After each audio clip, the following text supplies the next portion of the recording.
it wasn't recording? No, I'm playing. That was a good one. You actually got me for a minute. So I was like, after all that we did, that was a good one. That actually was good. Yes. You had me. That's good. And we got him on camera too. Multiple angles. Let's go. Because I jumped over like, beg pardon.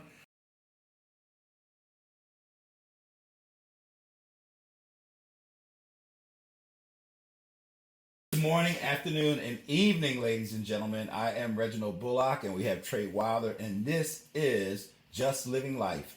Thank you for coming back and checking us out. Hopefully you have been watching the videos, learning from the videos, and watching us have fun making the videos. What's up, Trey? What's up, Reggie? I got a question, bro. What? So, like, you just don't like, because you said good morning, good afternoon, good evening.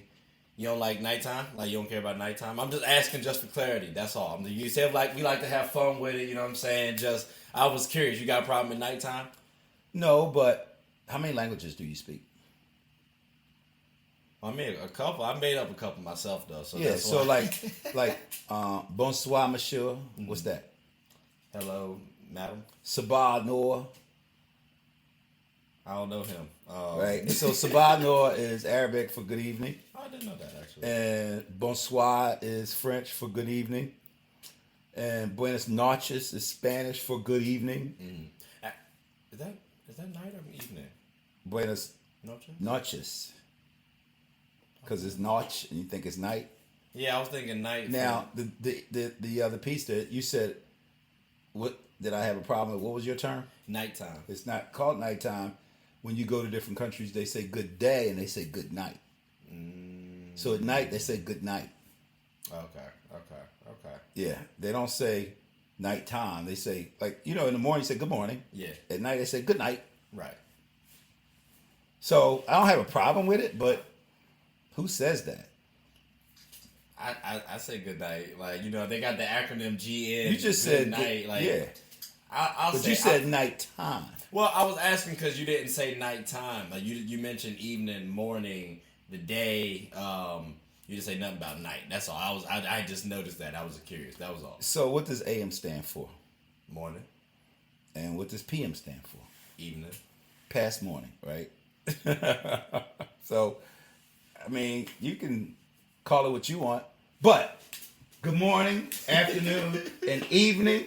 I am Reginald Bullock, and this is Trey Wilder doing what he does, and I'm doing what I do. Welcome to Just Living Life. Matter of fact, Stevie Wonder has a song that says, "Good morning or evening, friends. I don't know. Is your friendly announcer. I have serious news to pass on to everybody." We do have some serious news, actually, to pass on. To folks, What do we I have? guess. So, ladies and gentlemen, we're actually talking about today thankfulness and inspiration. If y'all have been following the episodes thus far, you know that we have really a two-parter every episode. So, if you haven't, now you're up to date. So we're gonna start it off with thankfulness. Yes. So Reggie, Thanksgiving. You know what I'm saying? It's around the corner. It's really more than around the corner. Really around the corner, right? Mañana. You know what I'm saying? But when they see this, though, it's probably gonna be after That's true. Thanksgiving. That's though. true. But what food are you most thankful for, out of curiosity, for Thanksgiving? Because I'm just give a little context. He likes to, go out in the wild and hunt and all that stuff like that. That's Reggie. So when I ask that question, this is not a foodie type of question. I don't think it's more of a what do you like to eat, especially after you've potentially caught it. I mean, what are you most thankful for food wise? Well, I mean, I like turkey. Mm-hmm. There have been times though where I have smoked a turkey, fried a turkey, and bake the turkey at the same time. So I'm that guy. I'll get like 2 or 3 turkeys. Same time. And yeah, because they taste different. Yeah. A turkey out of the oven tastes different than a smoked turkey. It tastes different than a fried turkey. That's fair. So sometimes I just want them all. Okay. And then there are times when I would just go all out. So I may have turkey, duck. I'm going to have duck tomorrow. I'm going to have duck and turkey. Sometimes I'll have venison. Maybe What is venison, out of curiosity? deer. Okay. Maybe in case y'all was ignorant like myself, you know, if y'all knew. And I know a lot of people make a ham for turkey. Mm-hmm. I will maybe smoke a shoulder and make chopped barbecue out of it. Yeah. Chopped barbecue out of A shoulder. What are you thankful for? And this is kind of what he's talking about, what we're talking about. What are you thankful for? There's a lot that, I have to be thankful for. There's a lot that Trey has to be thankful for. But what are you thankful for, really? And so, second way to you, I said second way, on purpose. So, what are you thankful for? Well, if we're talking food-wise, that's a toughie. Oh my gosh. Actually, I should have thought about this before I asked you the question, right? If I had to be thankful for any food, this is really tough. You asked the question. I know, right? Why is it that daggone tough? Like, I want to say mac and cheese, because again, for like Thanksgiving, yeah. That's usually a staple. Do you know how to food, make right? it? Yeah, I know how to make mac and cheese. Now, have I ever made the mac and cheese that I prefer? No. But I'm an SME in eating that mac and cheese. So I think I'd be able to at least recreate it if I needed to. So I do want to try to experiment and like make my own Thanksgiving meal like by myself solo. Mm-hmm. So I think next year I might try to do that. So therefore, what are the 3 foods that you would definitely have or that you like? Oh, mac and cheese. Desserts aside, yeah, you got mac and cheese. Right. That's tough. Ham, I'll throw a little ham in there. Okay. Cause I'm not the biggest turkey fan, even though I get it, but like I'm not the biggest. I can go without it. Okay, no, I'm gonna go yams with marshmallows on top of it. There you go. You gotta have that. Actually, or I might be lying. No, I can have collards any other time. Dang. It's a tough. I'm gonna have collards as honorable mention. You know what I'm saying? just made a whole bunch of collard greens. Literally on Sunday, I made probably 8 gallons worth of collard greens. Yeah, and so collard greens. What I was looking for, I couldn't find. Okay. Chitlins. No, you got it. No, that's no. That is a Thanksgiving Challenge. and Christmas Challenge meal. on the plate. Chitlins, man, Foul. with some hog maw in there. Nah, I'm cool with hog maws, but like you know the hog maw chitlins. is. I know a little bit about that. Chitlins though, no. Like I've never even eaten chitlins before. But I was 7 years old in Fayetteville, and I promise you, I smelt them one time, and it was at someone else's house too. Mm-hmm. So I'm like, no respect. You've never eaten nothing that smelled bad. Like eventually, you stumble across something, right? But like chitlins is just a hard no. Like okay. it was that. Nah, I'm good. Like nah. So aside from food, what are you actually thankful for? I'm actually thankful for actually mentors, friends, family. This platform, it allows me to get into my own world, be creative, mm-hmm. Express myself in a variety of ways. It also allows me to potentially help out somebody, whether they wanted to think something differently. You know, I recently I was recently talking to somebody and they asked me why do I like making the shows. Right. And then I was like, honestly, bro, it's to help somebody else out. Mm-hmm. Like it's to give someone else an outlet. So I mean, I'm thankful for everybody who has helped me get to this journey. And I'm also thankful for those who I guess are inspiring me, whether that's older, whether that's people who are younger, people who are looking up to me, whatever the case may be. I'm thankful for that reason, as well as my own maturity too. I think this past year I've done a little bit more maturing. I'm still immature. I'll gladly attest to that.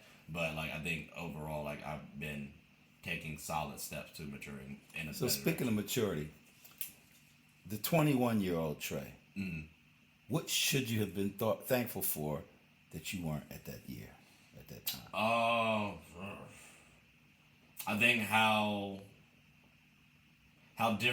easier life was in comparison to like now. Mm-hmm. There's more responsibility, right? But I think that's also just when you're younger, you don't know a lot of stuff too. Mm-hmm. So I guess from that vantage point, I would be more thankful having less on my shoulders. Mm-hmm. Also, they say age is wasted on the youth. Yeah, I can see that.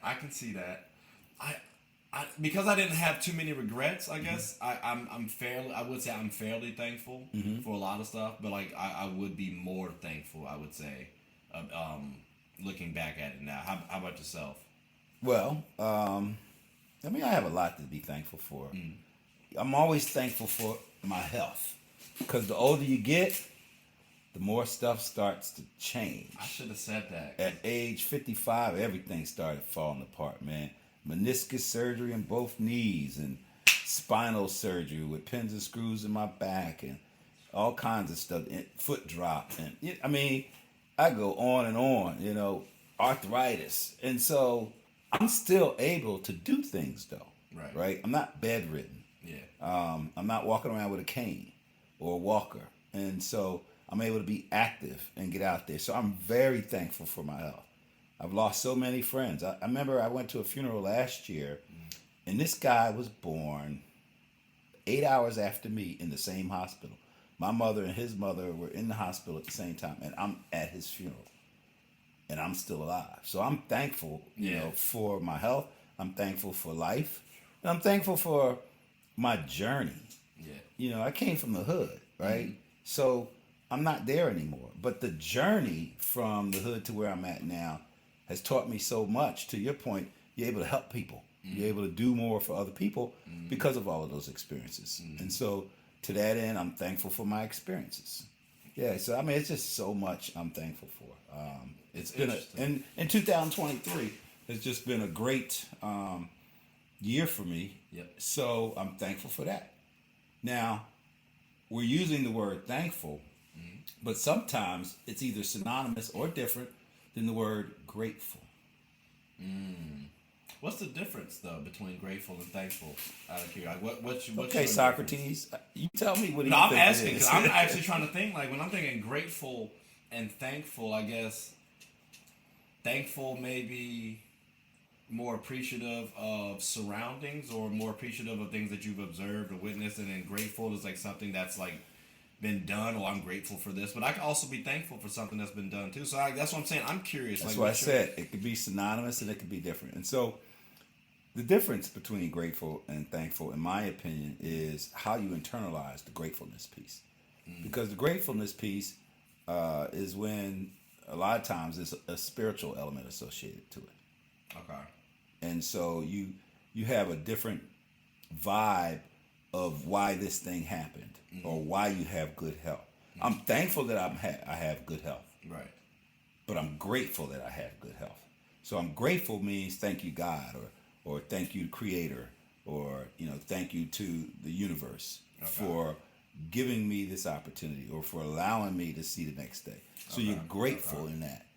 And so I think the difference between thankful and grateful, although they can be synonymous, is the weight of your expression that you put behind being grateful is different than the weight of being thankful. Yeah, it does feel that way. Like if you pass me a plate of food or a plate as I'm getting my food, I'm thankful. I don't know if I'm grateful. I'm about to have a plate full. But if you haven't had food in 2 days, then I'm grateful. Starving, then I'm grateful. And I just happen to walk up and say, here's some mac and cheese and some yams with some marshmallows on top and a ham with a side of chitlins. That's when you lose me. I might just kick off the chitlins and be like, I'm thankful then. So and that's the whole piece of, where thankful is what we talk about, but sometimes we actually may mean grateful. That's true. So I guess in our own time, we got to really think and reflect what would be the difference in our own lives between grateful and thankful moments.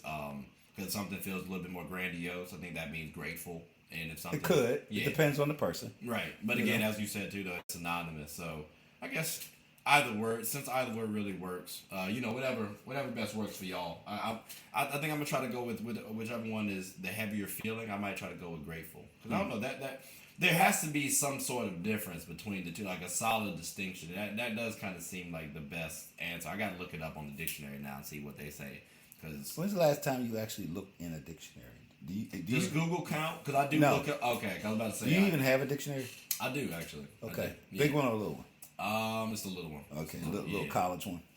I think It's like yay big. It's got tabs on the side. I think it's got like a little like small tab. Like it's not the biggest dictionary out there though. Okay. Yeah. I was just asking because there's a difference between generations and some of the things that your generation is doing now or not doing. We may have done it or didn't do it. Well, I mean that you gotta.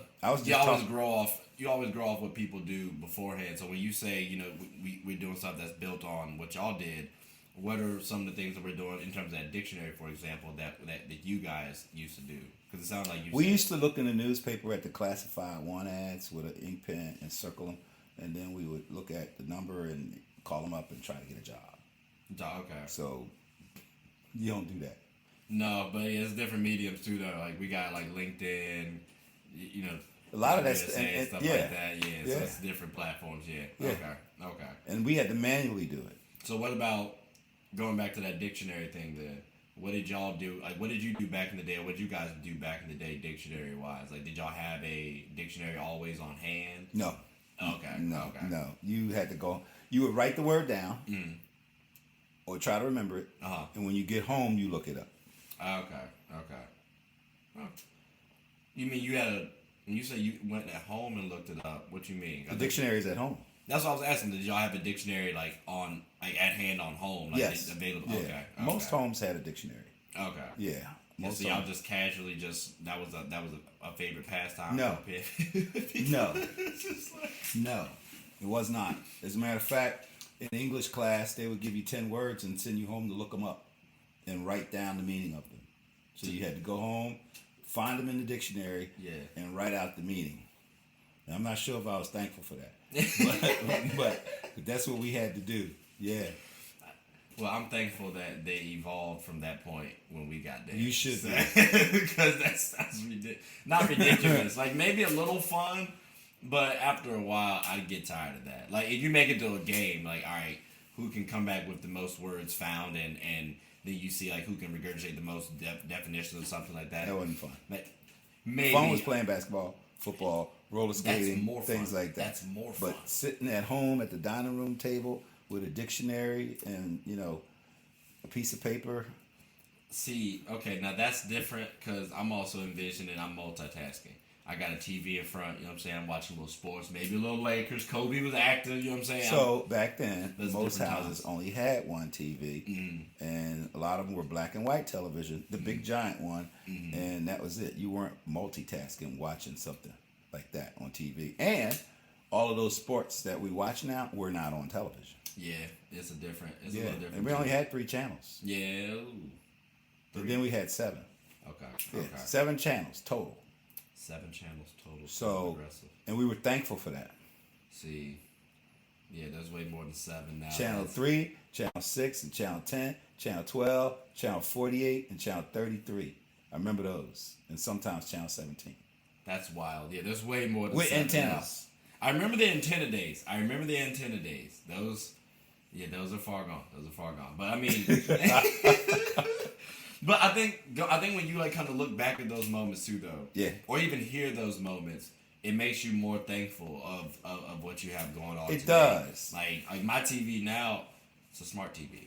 I mean, I'm thinking like in this, I have 1, 2, 3, 4, 5, 6, 7 TVs. Yeah.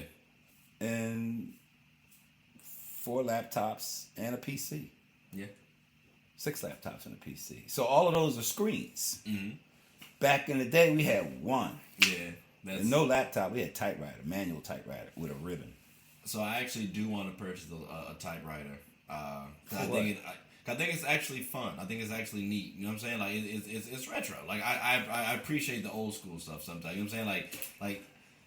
Okay. I do actually appreciate that. So I do need it. That actually just reminded me because it'll build your muscles up in your hand. Yeah. Well, I mean, typing already does that for me. No. Manual typewriter will build your muscles up because you got to hit those keys. Oh, for us, a big difference like that. Yeah. Okay. Yeah. All right, I'm gonna have to try and see that. So I think that's gonna help me be at least a little bit more appreciative of, like, it's the simple things in life, and I think a lot of times we are looking at our world from like a really, I don't want to say spoiled lens, but like a spoiled lens to a degree, and like I think we got to just really take. We a use step the back. term now called entitlement, and it's an entitlement type of generation. Well, I think entitlement though does come with work ethic as well. So if you've worked hard for something and you've achieved something, I think you are. What entitled. 13-year-old worked hard for 39 sneakers? 39 sneakers. Yeah, they got 39 sneakers and they want a 40th one. You know, and then you got kids turning 16, they want a car. They don't even have a job, and they want a car.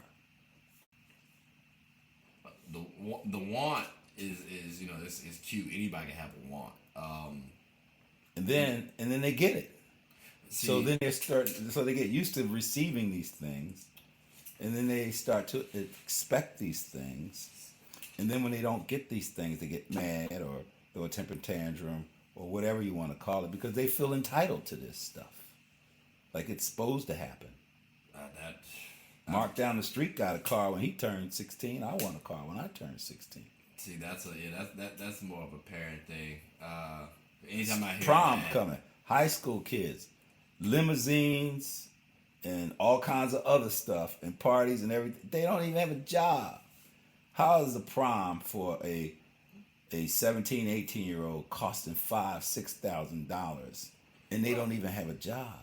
well, I think in today's society that is more of the norm. How is it the norm? No, I say it's more of the norm. Why? Like you get more people who, for example, you might have some parents say, "I want you to focus more on your studies than get a job." That might be the case. Like that might be someone's logic. So I do say. I mean, it sounds nice, it sounds nice. but It the sounds reality is, there can be drawbacks to that, right? But I mean, there are some kids who honestly, if they are focusing on getting a job, they might struggle on their education as well too. So I mean, where would you want your child to focus on? Getting a job or focus on their education too? I think like that's also something the parent got. I think that they should do both. Because, okay, so do you think every kid can do both? I think living is a requirement. It is a requirement. I think teaching and learning and developing people to live is a lost art. I think that when they turn 17 and 18 and they still don't know how to do laundry, that's sad. And they don't know how to clean up after themselves when they get to college. Yeah. And now they're in school. The only thing they know is school, but they don't know how to get a job because they never had to get a job. And they don't understand that balancing act of reality in life. So they've been sheltered from the reality of a struggle. So that's why I say both. Okay. I mean, it doesn't mean you have to have a job where, you go downtown and you sit somewhere. It's work. Right. Exchange of services for money so that you can use the money to do what it is you need to do. Right. So if you don't have a job, where are you getting your money from? A Right. gimme?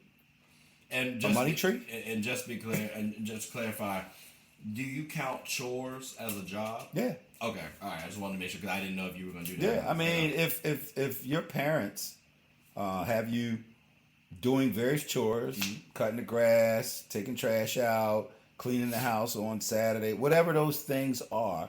If you got to paint, all right, we painting the basement. Everybody paint. Those are chores, right? And so you're working in exchange for money. Yeah. And so, as opposed to giving you money, Yeah. I'll hear that. When I was saying we kind of have like a spoiled mentality, I think we look at our problems like, oh, this is grave, but if you go somewhere else, it's a lot worse over there. So that's why I was saying that more from that standpoint in general. I think your point is more so towards like the parents and their upbringing, which I was gonna say that could kind of bleed into inspiration a little bit, but I think, well, inspiration and thankfulness kind of tied together a little bit for me, because like usually when I say what I'm thankful for, it was the people who helped inspire me, so that way I can help inspire somebody else. So that's why they kind of bleed together. But I guess looking back at the upbringing of the child in that situation, I would actually encourage parents to add a little bit more discipline in their more structure. Mo. Okay. Mo. You know what I'm saying? So no, I get it, but when you say discipline, Discipline comes in all kinds of ways. So what Structure in general. Okay. Like not. I don't need you to beat your kids. I'm not saying that you can, but like I'm not saying. So if you have this or structure, structure, and your child said, "I ain't doing that," Mom, you crazy. I'm not doing that. Doing what exactly? Whatever it is that the parents say do. So I see and hear a lot of kids talking back to their parents. So I think there's a show called My Wife and Kids. Okay. And Damon Wayans is the main character on the show, one of the main characters, father figure on there. And what he does is he challenges his kids. Okay, cool. If you feel like you're ready, like one of the kids, Junior, on the show said that. Actually, all of them banded together, and they were like, they don't want to like participate in any of the rules in the house. Get out the house. Get out the house. Like live in the backyard. And the only one who's like kind of tried to stay on his own 2 feet was Junior. So I'm like, I can actually work. I can do that. You can do what? I can do what Michael Kyle did. Or you can make them Damon Wayans. I can have outside. them sleep outside, give you a tent, because end of the day it's going to at least tell you, okay, well, this is what life is like outside of living with me, and with me comes my rules. So if you're okay with living like this, fine. So, okay, that part I get. No kid would want to. What about a kid that walks in the house mad at their parents and slams the door, and then the parents take the doors off the door hinge? It's like, all right, you slamming the door to the bedroom like you own this place. Now you don't have no door. That's tough. I do think you should have some privacy, right? But also, with children, it's like it's a thin line between privacy and like, this is still my house. Mm-hmm. So I'm not mad at someone taking the door off the hinges To prove a point. Yeah, you know what I'm saying? Like, because I get it, right? You got to make sure, but especially if they did it multiple times. Yeah, it's like and if you've told them right. that's not how we're going to conduct ourselves in this house. Because then also, no, like, I'm not going over to someone's house and slamming their doors. Right. Like, that's stupid. So, like, if you're doing that at my house, I can only imagine you doing that at someone else's house. So, yeah, I'd rather nip that in the bud, too.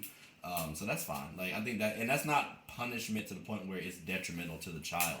But I think also, and let me ask you this, if the child started saying, hey, I think that's affecting their mental health, that the door's off the hinges, how would you react to that personally? I would say, show me your licensed therapist certification that you actually assessed yourself. That's the first thing I say. But they're saying, because if you're telling me it's affecting your mental health, mm-hmm. right? How do you know? I mean, it's just like any other diagnosis. Mm-hmm. So you're diagnosing yourself. All right, break it down for me. I mean, we do say that we know ourselves the best, though. Like, if we know our body's the best, or we know how we feeling the best, no one else can tell us how we're really feeling. But to say that it's affecting my mental health, to me, it's a cop-out. You got to break it down. What element of your mental health is it affecting? Okay. How is it affecting it? Is it a long-term thing or a short-term thing? How long have you been going through this? Okay. And what other elements to your body is going to happen? Is it going to cause stress? Is it going to cause any other disorders? Yeah. Are you going to need to take medication for that? Because based on what you're saying, perhaps we should go to the hospital and get you checked out to make sure that if there is an issue, we can fix this issue. Because, you're not just going to diagnose yourself just to get me to stop. Right. Okay. No. Right. So you want more clarity, which makes sense too. Details do matter. So, but then at the same time, who's the parent? Because sometimes we shield our children from all kinds of stuff. It's like basketball. Okay. Anybody that has contact with another person is abuse. What you mean? I mean, if you bump me, if you post up on me, you whatever, you hit me. That's abuse. You hit me. You hit me. I don't want to get touched in basketball. You hit me. I don't want to get touched. See, you laughing, right? And that's my point. So when you say that to the coach, what's the coach gonna say? All right, go on the bench. That's my point. So how is it that children are telling parents how to be parents? No more than a player's telling the coach. Because I guess with the parent and so like with the coaching and the player dynamic to the parent and child, there are some similarities, but ultimately, I do believe that the child ultimately does run the parent. Like now granted, the parent sets the structure. The parent is the guider. He or she's the mentor, the provider.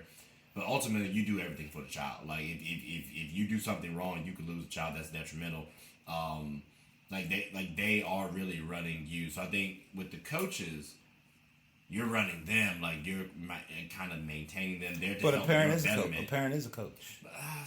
So A they parent are, is a teacher. They are. A parent is a mentor. But they're also and more, the children might not be thankful for the parents. They're not. And see, with players, you have to be more thankful because the coach is not your parent typically. So they can focus on 14 other kids. The parent, usually that's a one-on-one dynamic.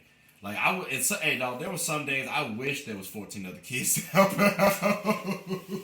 I mean, So I'm just saying that I don't know. Like, but back to the structure piece that you mentioned, right? Mm-hmm. You put structure in place, and the child's not following the structure. Now what? Well, you gotta take away stuff, so that way they can become more thankful. You put them in timeout, as you say. I don't think just timeout. I don't, because you can be away from society for a little bit, for like a small amount of time. And Here's an example. Cyberbullying. Mm-hmm. And people are saying and doing all kinds of stuff that are hurting other children to the point that these other children are committing suicide. Or bringing guns to school and right. killing other people, yeah. So what should the parent do about their badass kid? Who has been bad for a while. They know that. They don't seem to be able to. I can't control him. I don't know what to do. And then he hurts somebody. Mm-hmm. So who's responsible? I mean, if I'm the parent of the cyberbully, I would take away their electronics. Mm-hmm. Cause that's extremely grave. Like saying that out loud, I had to think about like, dang, that's the phone, that's the computer. Like you almost got to ask yourself, is it too much of an inconvenience on your own life? Because you still got to communicate with the child. Mm-hmm. Now you got to do a bunch of stuff, but you can also block them from accessing their friend's computer while they're over their friend's house hanging out. Oh, you think they can go to friends' houses? That's cute. Like that's not at all. Oh, so now they on punishment? Yeah, you're on punishment. Like what you mean? Yeah, you can't, if you can't get access to your computer, to your phone, you can't go. Then how they gonna do their homework? For those how reasons, they gonna study? For that you can't. We'll block websites. My point: like children that. Find a way around everything, and they're still doing that stuff, right? And so, again, it's hard being a parent. It is, but let me ask you this: and the children may not be grateful or thankful for their parent, so they're gonna do whatever they want because they feel entitled. Now let me ask you this though, because going back to your point earlier on, like, you know, a kid working, right? Mm-hmm. So if you're working your tail off to remove stuff from your child's life because mm-hmm. they've done something wrong, mm-hmm. and these little runts sit up there and find a way, are you not halfway thankful? Because you like, you know what, they kind of resourceful. Like, that's how I might look at that. Because I try to think like, all right, well. Kind of like them Santa Claus presents in the house like, that you found. That you found. Like, prior to Christmas. You know what I'm saying? Like, I think you might have to look at it that way, too. Because at some point in time, you got to tip your cap to them. At some point in time. I mean, it depends on your level of understanding and cultural awareness mm-hmm. and education and your emotional intelligence, your positive intelligence, and, you know, all of that, right? And so you might not be that smart. You could be from the Philadelphia projects, you know, didn't even graduate, dropped out of school, 10th grade. Now you got kids and, you know, you trying to make ends meet. And so you could be that parent. Okay. So, you know, one of the things that society has a tendency to do mm-hmm. is put everybody in a lump sum bucket compared to their own mirror. It's mm-hmm. like, what about all these other dangerous kids who come from dangerous parents, right? And so we can't forget them. We're not talking about people, everybody don't go to George Mason, right? Some people go to community college, mm-hmm. maybe, yeah. You know, and they just don't know. And they were raised by parents that never went to college. Yeah. And they just don't know. So if they don't know what they don't know, mm-hmm. these kids are doing what they do. That's a reality that's impacting the society. Yeah, no, that's true. And now speaking of, you know, impacting the society, kids, you know, parents, that kind of leads me to inspiration personally. I don't know about you.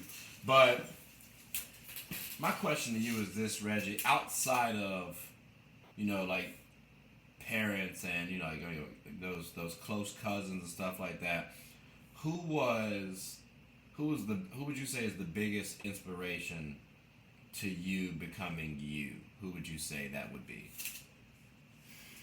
Wow. Because the journey in life, you meet so many people, Mm-hmm. and they impact you. They give you a couple tools, and now you have it. And then your stages in life, you got some people that walk the journey. But the one person that's been with me the most was my mother. No, I'm saying like not outside of family. Outside of Outside yeah, that's what I'm of saying. And that you inspire me. Yep, and you could have met them or not met them, like just. Got it. In general. Man, that's hard because it's several.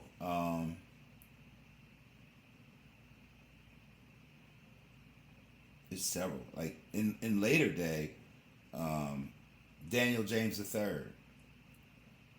You ever heard of a guy named Chappie James? No. First black 4-star in the military.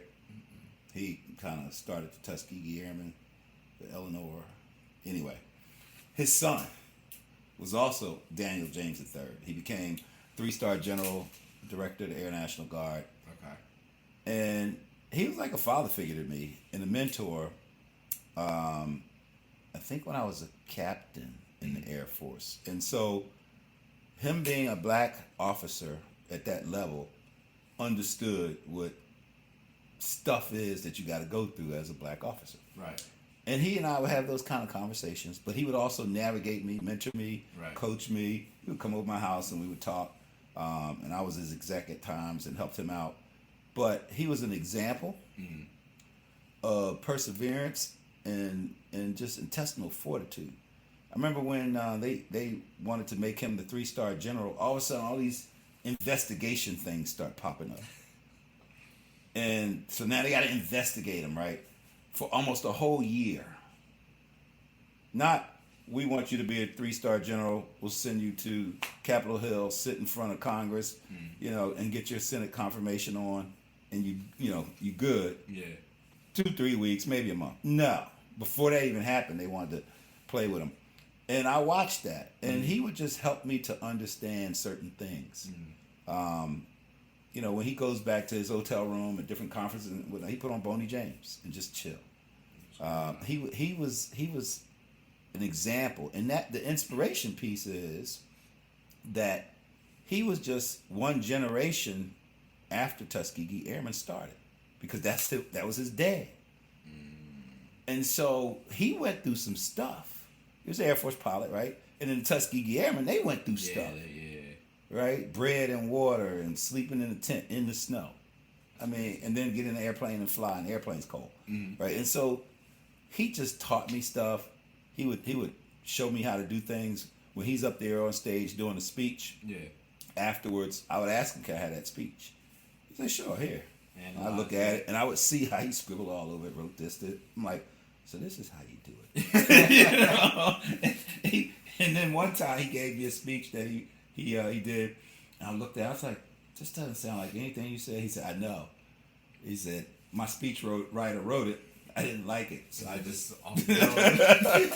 He said, but you can have it anyway, Reggie. I was like, wow, he didn't even use it, and he had his own speechwriter, and so. But he was always able to be that general officer, be a gentleman, be a friend, be a fatherly figure. And the interesting thing, I think it pissed everybody else off, but anytime we were in the same room together, he would come to the position of attention and bow because he knew that I was a martial arts master. And as far as he was concerned, I'm sensei, and so we would be in some high level places. Yeah. And we both be in uniform. He's got 3 stars, and I got an oak leaf cluster, right? And all of a sudden, he's bowing to me, and everybody like, what the heck is going on? And he didn't even care. Right. And he would do that, like, all the time. No matter where we were, the moment he see me, he'd walk up, and we bow. You got to be consistent, though. Oh, no, and I think he just did it because he could. Yeah. So, there are many more like him that inspired me. But That's a time period, Yeah. and he's one. Okay. See, I feel you on that because there have been so many influential people like in my life, right?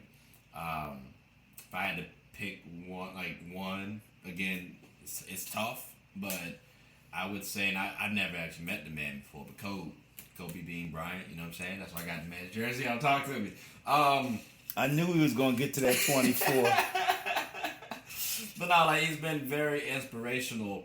And still is. Yeah. I'm about to say for a multitude of reasons, because when he was living, he inspired me to play basketball, which also helped me network and really helped make me to be the person I am today. Then you also got when he died, and it's like it just kind of helped motivate me to get the show up and running, get a bucket show, which now has morphed into the network. So I'm trying to build up, which that's another person that inspired me for the networking part. But again, he helped motivate me to actually get up and not just start keep planning the show or keep thinking about it. Just get up and do it. So, execution. So again, I would say Kobe would be that inspiration piece for me. Can you remember who might have been your inspiration when you was 13? Kobe. Okay. All right. Yeah, no, it's been consistently Kobe because, when I got into basketball heavily because I saw him do a 360 dunk against Portland when I was 6 years old, so that was 1998. And then ever since, it was just he's always been consistent, at least in terms of that idolization standpoint. So I do have somebody like that. Who was yours? Bruce Lee. Bruce Lee. I'm a Bruce Lee disciple. Okay. Man. What about Bruce Lee makes him a big fan for you? First of all, he can fight. Uh-huh. He's a bad dude. I mean, and he can fight anybody. And he wasn't afraid of anybody. Not at all. He would fight any human being on earth. It's the intangibles. Yeah, but the other thing is he was just a master at so many things. He was a philosopher, right? Had a degree in that. He was a science. From the scientific element of martial arts in the human body, he created so many things. You know how we use all of these fitness equipment, and they used to call them Nautilus and Universals and stuff like that. He invented a lot of that stuff because he needed to train.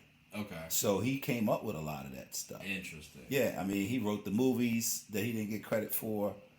For instance, Kung Fu, that whole series that became a multi-million-dollar series, he wrote that. And they stole it from him. That's tough. And David Carradine, a white guy, plays a Chinese guy. They stole it from him. And then Green Hornet, right? He wrote the Green Hornet, and they stole it from him. Tough. Literally, Hollywood stole it from him. This guy was so talented. He had built martial arts studio in California, just learning how to speak English, and just made this empire, created Jeet Kune Do, a whole new martial arts. And he was just confident. Okay. 100% about anything and everything he did. His fitness routine was amazing. His 1-inch punch, right? To be able to do that and knock a person 6-7 feet, 1-inch punch, I can show you. But he just mastered so many things. And then he could fight. I was from the hood. Yeah. So I had to fight whether I wanted to or not, whether I liked it or not. And I got my ass beat a lot. So how do I stop that? Try to be like Bruce Lee. I get that. Plus, too, he also had swag about himself as well. Oh, yeah. So, that was always... But you know why? He was a champion dancer. I didn't know that. He was the champion cha-cha dancer for China. Really? The country. I didn't know that. Long before he could even fight. You gotta have good footwork. He was a cha-cha dancer. But I didn't know he could move them puppies like that. He was the champion cha-cha dancer. For how many years though? Do you know? How long was his? High school. Okay. And then he got into boxing. Okay. And got his butt kicked, and then he started focusing on it, and he got good. Then of course he started learning Kung Fu. I feel like once he realized boxing won't it, he was like, you know what, I can use my feet pretty well too. Let's use these. Let's move them puppies again. It makes sense now. Hey, and Bruce Lee was smart too. He was smarter than what we give him credit for. I honestly just. And I think he still by far is, and was and is the baddest martial artist that ever lived. I mean, he's the most known because like when you think of martial I'm artists, thinking skill sets. no, I'm saying when I think of martial artists, I think to the average Joe, that's the first name that pops up, Bruce Lee. Like, Well, depending on the age, right? who else would you Some say? people think Jackie Chan is the man. Jackie Chan is good too, by the way. He's cool, but I think he more actor though. Like he do Bruce Lee stunts. started off an actor. Bruce Lee's dad was just like Jackie Chan. They did opera. Wait, what? They did opera. That's a play. That's the show. Bruce Lee's dad was into that, and Bruce Lee was part of that, and Jackie Chan did that. Okay. And so all of that stuff is moving to the bite, but it's different in China than it is here. But yeah, but he can fight. Jackie Chan can fight. I mean, I'm sure he can fight. I just always gave Bruce Lee that nod. Oh, definitely. And he just seemed more masterful with it. Jackie. I'm sorry, maybe you did a disservice with partnering with Chris Tucker because he dropped him. Jackie Chan's good. Jackie's smooth though. Yeah. Jackie's also inspiration as well too because he actually does his own stunts as well, and not everyone does that. Because like I wouldn't mind doing a little acting, but like that's a lot right there to remember your lines, to actually learn how to take hits and falls, because that's an art form in itself. Like I did jiu-jitsu a little bit, and they teach you how to brace for your fall, and like you gotta cup your head and then hit the floor. So I'm like, that's kind of crazy. Like so, like if I ever fall, I'm still gonna mess something up, but I know at least afterwards, dang, I should have done this. Like, you know what I'm saying? Like, but you know Jackie what? Chan, I haven't taught that. I think Monday when I teach class, I may teach people how to fall on Monday. I haven't taught people how to fall in a while. It's very important. Oh yeah. I did jiu-jitsu. Yeah, no, it's very important. I was like, but there's so many inspirations out there though. Like, I was just curious if you had one. Like, easily, I think mine is easily Kobe. But like, Bruce Lee. I mean, because you think about it, right? There's not a day that goes by that I don't think about, talk about, and do martial arts. Right. Exactly. Yeah. And there's not a day where I don't talk about sports. Like, Exactly. Like if y'all look at my group chat, right? Or no, in my phone, there's so many group chats. But like there's at least 3 of them that are allocated specifically for hoops. Like specifically. Matter of fact, I met maybe like 12 random guys just because I knew one guy from hooping. And they're all younger than me too, so they call me like old or whatever the case may be. So sometimes I be like, it's not worth it. I need to get out of this chat. But they also are inspiration as well, believe it or not, because they'll be talking to, and they have their own show as well. So I mean, the fact that you inspire me. See, like, I feel like everybody can inspire everybody, even though you're old. I think I'm young, but apparently a couple people have been saying I'm old. So speaking of inspiration, we are closing out 2023 soon, and a lot of people have New Year's resolutions, but I'm not even thinking about it like that. My question to you would be is, what are you inspired to do next year? I'm actually inspired to have my business blossom a little bit more. I'm inspired to create more skits. I'm inspired to have more content out there. I'm inspired to have a better structured show as opposed to this year. This year I think I had a good step forward. But really, it's more so just about moving forward and progressing. So that's really what I'm thinking about in 2024. Which is why, to your point, I also believe in New Year's resolutions, because you should also be trying to progress continuously. So I agree with that. How about yourself? So 2 things. One, New Year's resolution is always funny because, teaching martial arts, a lot of times we're at a gym. And every January, the parking lot is full. If I get there at a later time, I got to park all the way over, walk. And by February, the parking lot is emptied out. By March, it's back to normal. Right. So all the people that had your cars at the gym in January and your car is not still at the gym in February, March, and April, that's your New Year's resolution. Y'all one of them. So for me, in 2024, I had an awesome 2023. I mean, I wrote 2 books and got certifications. I did a lot. But in 2024, I want to make it about revenue. So I built a lot, right? I built a nice coaching practice. I am a keynote speaker. I am that guy to do workshops and things like that. So structurally, to your point, how you were talking about structure, the structure's there. I'm certified with the government. All of this stuff is in place now. where last year this time it wasn't like it is now. And now that the structure's in place, the banking stuff, the admin stuff, payments and invoicing and all that kind of stuff, right? Right. Now it's about clients and revenue and making that money and not making, just basic money, but going after the kind of money that you can be debt free. That's nice. Yeah, that is smooth too. Are you going to be focusing on that clientele aspect now, or are you going to focus at that January 1st? No, I'm focusing on that clientele months ago. Okay. And I asked that because I have a friend who... I ain't starting in January. I already started. So I have a friend who has a business that they're trying to bring up, right? Yeah. And they've been telling me about it for a little bit. I've consistently told this person, like, yo, you need to start on it. And to their credit, they have tried to set a goal, a date that this is the deadline. This is the date that when I'm going to initially start everything. Cool. I'm not mad at that. But then I hear, I'm thinking about pushing it back. So I immediately told him, you're not going to do it. Like, you're not going to do it if you push it back. Like, I've been an entrepreneur since I was 6 years old. And one of the things that I've always learned is just do it. Yeah. Just do it.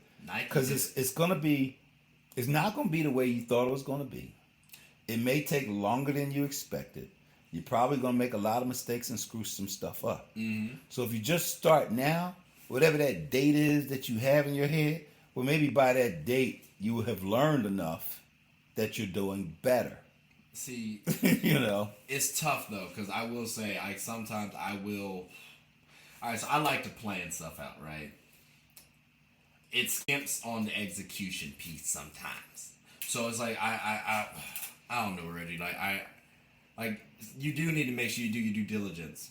And I think sometimes for example, if I throw a video out there, there's still some effort that I have to put into that video in terms of editing it. So if I haven't thought about it and I feel like it's a crappy video, I feel like that's a waste of time too.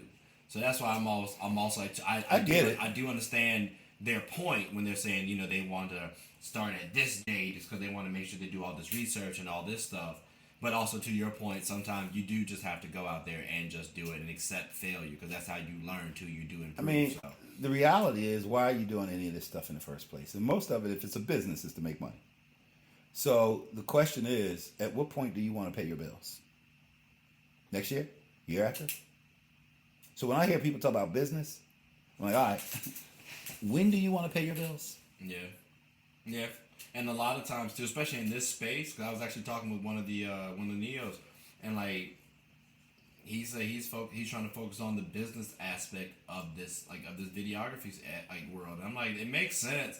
It's hard to do because I really like the edit. I don't like the editing, but I like the editing. I don't like doing this, but I like doing this. You know what I'm saying? So, but you also got to focus on paying for it. Yeah. How you gonna pay for it? Yeah, and those green screens you got, right? Mm-hmm. Did the business buy it or did you buy it?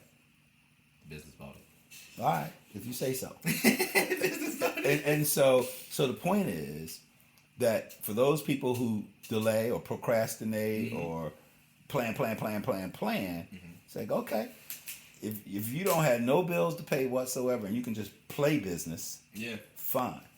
But if you about to hustle, mm-hmm. you want your money now. Yeah.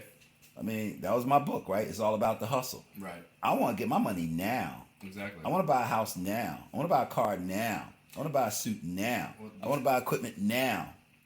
Well, all right. You're not going to get any of that until you get revenue. You're not going to get any revenue until your business is up and running. Yeah. And your business is not going to get up and running if you're sitting here just planning. Yeah. So I get it. Mm-hmm. And that's fine if people have that mindset. But then 5 years later, what are they doing? Yep. Nothing. Exactly. Like there's... Still talking. Yeah, like so. There's this anime that I'm watching, and like I binged it too. Cause I started like years ago, but I fell off the anime in general. But I'm trying to get back up to it. But I binged it back up there, and I'm realizing a lot of some of the concepts that they have in this show is some of the stuff I wanted to have in my own anime as well too. So it's like I don't think I missed a mark or anything like that. I don't think like my time, if I want to have my own anime show, I don't think that window's closed. But I can't say, oh, well, it's completely unique or whatever the case may be, because someone else has already done it too. But now when I'm looking at it, I'm like, okay, maybe I didn't like this aspect. Maybe I didn't like this or this, that, and the third. So now I can go back and make some changes. But I have to actually do it still. So, I mean, like, I can plan as long as I want to, but eventually that anime got to go out there. So, I mean... Well, I mean, back to the inspiration piece. Mm-hmm. You can be inspired, Mm-hmm. but then to do what? So a lot of people feel good. They get emotionally satisfied from all kinds of inspirational things. Mm-hmm. But then there's another step to that, right? So what, now what? You're inspired? So what, now what? I'm inspired to do anime. I'm inspired to make a movie. I'm inspired to DJ. I'm inspired to write a book. And I'm like, that's awfully nice. I'm glad you're inspired. So what, now what? Right. Like, what's the now what? Yeah. Like, someone actually just asked me, why do I like doing, again, stories, and I told them, again, I want to inspire somebody else. I want someone else out there. I wanted to help someone else. So my aim is my inspiration is to inspire someone else. So But we talked about some of the other benefits to doing these types of things that will enhance your brand. Yeah, that does too. That will allow a lot of people to know about you who didn't before. Fair. And therein lies other opportunities because of the content for people to discover you who are able to afford to pay you to do X, Y, and Z. Because technically you're interviewing every time you put something out there, and they're watching you every time. And they may watch you for a whole year and be like, you know what, let's go get this Trey guy. Yeah. You know, because they've been watching you and they've gotten comfortable with you. When's the last time you met Damon Wayans? The last. Never. Right. But you feel like you know him because you've seen him a lot. Yeah, he cool. Right? Exactly. Exactly. Yeah. And so that's what your content that you're putting out to the public is going to do to the public. They're going to get comfortable with you. They're going to get to know you. And you want to make people comfortable around you. Right. Like in life in general. And they're going to get inspired by you. Hopefully. I mean, and then the next thing you know, somebody's reaching out and calling you up and say, hey, you know, we want to have you on our show. We want to do this, and we'll pay you X amount of money for it. And none of that would have happened if you didn't do something. Yeah. Now, I was just having this conversation with a client yesterday and another one today. One thing leads to another. Oh, yeah. One thing leads to another. Everything builds on top of one another. Yeah, if you think about your successes of where you are today, you can trace it back to something that was going on that led to that thing happening. But it was something before that, and something before that, and something before that, because you executed. Yep. You did what you were supposed to do. Exactly. And so, I mean, there are just so many examples that you can give. You know, if you hadn't become a member of Cap Alpha Psi, you know, we wouldn't be here, right? Facts. And we wouldn't have went fishing. And just so many things wouldn't have happened. Yep. If you didn't do that, if you didn't make line, right? But then, how did you make line? Well, prior to that, there was stuff that you did that led you up to that point. But if you don't execute and all you're doing is planning, one thing is not going to lead to another because you haven't done the one thing. Exactly. So, I mean, ladies and gentlemen, as he clearly articulated, things build on top of one another. We stated that before. I think in the foundational piece, actually, in that foundational episode. Oh yeah, you had a lot of gifts. Is you call it gifts or gas? Gifts. Yeah. There's a bunch of it in there. But everything builds upon one another. So again, just it's good to create your foundation and plan it, but you eventually you do want to expand, but you can't really expand if you ain't really starting to. I mean, you cannot live inside of or on top of or around a blueprint. Yeah. An architect can design so many different things and create so many blueprints, but you cannot sleep in it. You can't run the water, but it's a nice plan. Exactly. Can't live in it. Yeah, so I mean, it's good to have plans. Trust me, I like to do my due diligence. But as Nike says, just do it. It's okay to fail. And please, I'm saying this as somebody who, it's easier said than done. So I get it. But Reggie, I don't know if that's if you have anything else you wanted to say about inspiration. No, I think we good. Okay, I was about to say. Well, I'm very thankful and inspired actually because when you got Thanksgiving actually tomorrow, so I'm about to be eating a bunch of plates. I know it's Thanksgiving, but it's also Native American Month, Indigenous Peoples Month. So, if you think about the history of Thanksgiving, how it came to be, a lot of times folks talk about turkeys and Native American and corn. You have all of these representations of images of Thanksgiving. Right. But it's also Native American Indigenous People Month. Yeah. So I just wanted to present that. No, you're actually right. Because I think on my I was wondering where this went. Actually, on my on my calendar, it says Thanksgiving, but then it gets like Indigenous People Day like the next day or something like that. So you're absolutely positively right. See, that's why you got to have multiple people on the show. If I mess up or forget to add something, he got my back and vice versa. But so that's why I'm thankful for this brother right here. So Reggie, with that being said, I think we can close up shop. So everybody, hope you all are enjoying the episodes thus far. I hope you like this one particularly. Because this one was a redo, so I'm very thankful for you to have some time on your hands to help me get this one back. But please like, subscribe, comment, tell anyone about the show. My name is Trey. This is Reggie. We're the hosts of Just Living Life. Hope you all have a good one. Take care.